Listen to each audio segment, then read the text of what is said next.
Yesterday morning, I received a difficult phone call from one of my daughters, from my daughter Moria, who's in fourth grade. So Moria called me up, and she was extremely upset because she had left for school, but she didn't have her art folder.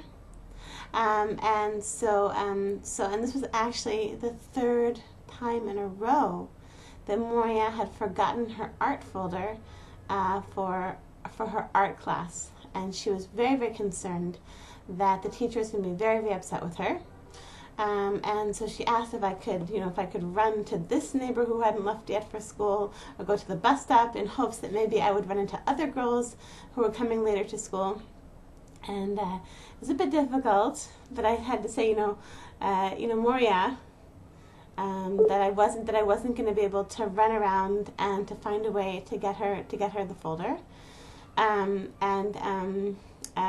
it was a bit difficult, but I didn't really have a choice. And as you know, I'm not a mother of Moria. Is not, thank God, an only child, and so I can't really run around the neighborhood like trying to help her in these various ways. But also, I think the main reason why I didn't bring her, it was impossible also, but even if I could have.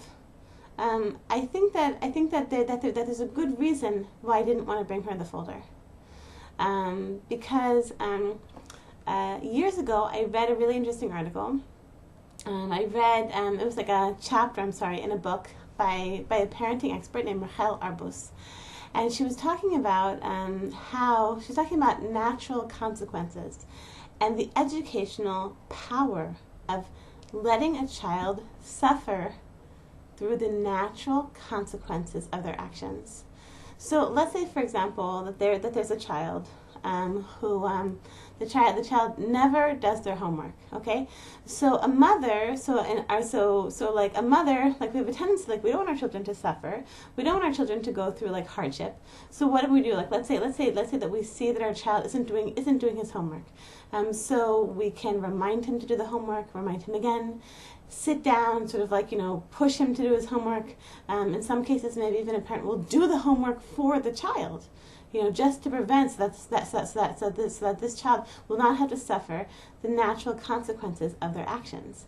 But Rachel Arbus talks very, very strongly about the importance of letting children suffer through the natural consequences of what they do. Because when that child, let's say this child who never does homework, and the mother has to harass him and remind him, and then maybe do it for him, then the child's not learning. He doesn't have to suffer the natural consequences. The natural consequences of a child never doing homework is that the child's going to go to school the next day, and the teacher will be angry at him. And maybe he won't be let out to recess, and maybe, I don't know, the teacher will yell at him, whatever. And the child's going to learn through suffering the natural consequences, like, wow, like I need to start remembering to do my homework, right? So the natural consequences of Moria forgetting 3 weeks in a row her art folder is that let's say that so the teacher in the end actually Moria came home and she said a miracle had occurred, that in the end they didn't even need their art folder, that they only needed what they had in their pencil case. So it was like a miracle happened, whatever. But in theory, the natural consequence of Moria forgetting her art folder would have been that the teacher would have been upset with her, and it would mean that having to suffer through the natural consequences of her actions, the natural consequences of her, weekly forgetfulness regarding her art folder, would be, that she would get to school and the teacher would be angry at her, and she would never, ever, ever forget her art folder again. Okay, so I think that this is really it's an important idea. Letting children suffer through the natural consequences of what they do. It's a very, very important part of growing up. In order, if we want to raise, children who are independent and responsible and know how to take responsibility for themselves, then this is a very important idea. So I want to share another story that I heard on the other sort of end of the spectrum. So once I heard a story by a woman I don't remember who I heard this story from, but it was a woman who sends her kids to Israeli Haredi schools, and in these schools, and then I guess in the specific school, they had a very, very large amount of embroidery that the high school students were required to do. So let's say, what this mother found was that her daughter, she had so much work to do for homework and for tests, and she was also helping out in the house, and on top of all of her other responsibilities, she would have hours of embroidery to do, right? So the mother took it upon herself. She would send her daughter to go to bed like at the regular time so she wouldn't be staying up late doing the embroidery, and the mother would spend hours doing the embroidery projects for her daughter. So this is like the exact opposite of the story that I just told, but I think it's also an important one. I think it's the importance of knowing, of that our children know that, okay, like natural consequences, but that they have what you call in Hebrew a gav, that their mother and father at the home is a gav for them. They have backing from home. That they have support and love and encouragement. And and if they can't manage, if they're having a hard time, that their ima and their abba are right there to support them. And I think so much like in parenting, the reason I'm sharing these two stories, I think it's like so important to find this correct balance between knowing the natural consequences and suffering the natural consequences, and raising our children so that they'll become independent, responsible, but also raising children who know when push comes to shove, also if they can't handle the natural consequences, that they have a gav, that they have an ima and abba who support them and love them and are right there for them. This past week we had a really happy occasion in our very joyful occasion in our neighborhood. A girl who is very, very dear to our hearts, Shira Hartman. She's my daughter's very, very best friend, and she just had her bat mitzvah. And her mother Leah spoke very, very beautifully at the bat mitzvah.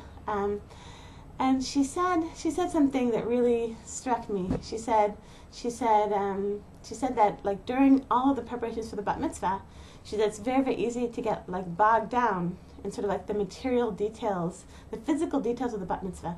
Okay, like do they have like the microphones ready, and do they have like the musical entertainment lined up, and what about the catering, and what about the food, and is the bread going to be fresh enough, and do they have shoes for their daughter, and all the physical details. And so Leah said something. This is what struck me. Is she said what I kept on asking myself over like the intense week right before the bat mitzvah. She said I kept on asking myself, why am I doing this? Why am I doing this? Why am I doing this? Why am I doing this? To remind herself, what is her goal? What is her goal with this bat mitzvah? What does she want to accomplish? And I thought that was such a powerful idea. Something like in life and in parenting, it's so easy to get bogged down in the physical details of parenting, and to remind ourselves, okay, what is the goal? What is the goal? And I think maybe the goal that we can have in mind is like when your child is, let's say, 20, when your child's in the 20, 30, what do you want this adult to look like? In terms of finding the right balance between letting a child suffer the natural consequences and giving them that feeling of backing, finding the right balance, that we so want to raise children who when they grow up, that they'll be able to be, to rely on themselves, that they'll be able to be independent, that they'll be able to be responsible grown-ups, and at the same time that they'll always feel that connection, feel that feeling, like, when push comes to shove, if they can't handle on their own, that mom and dad are right there to back them up. So I want to bless all of you Jewish moms, so we should be able to find this balance. It's not easy to find the correct balance between letting them, rough it out and figure it out for themselves, and knowing that they have this really nurturing and loving home, which is there for them to fall back on. I want to bless all of you Jewish moms with an amazing, amazing week.